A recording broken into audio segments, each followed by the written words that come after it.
پاکستانیوں کا پیسہ کھا کے چورنی پاکستان تحریک انصاف کے چیئرمین عمران خان کی سابقہ اہلیہ ریحام خان نے وفاقی وزیر مریم اورنگزیب کے ساتھ لندن میں پیش آنے والے افسوسناک واقعے کے خلاف لندن پولیس سے کارروائی کا مطالبہ کیا ہے۔ پاکستانیوں کا پیسہ کھا کے چورنی ریحام خان نے ٹویٹر پر بیان جاری کیا اور واقعے کی مذمت کرتے ہوئے لکھا کہ یہ ایک ایسا واقعہ ہے جس کی اطلاع پولیس کو دی جانی چاہیے۔ یہ چہرے پہچانے جا سکتے ہیں۔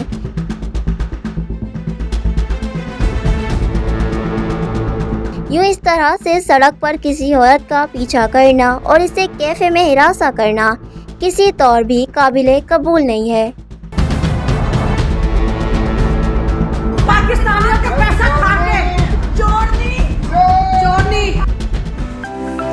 To watch more videos, please subscribe to our YouTube channel and click the bell icon.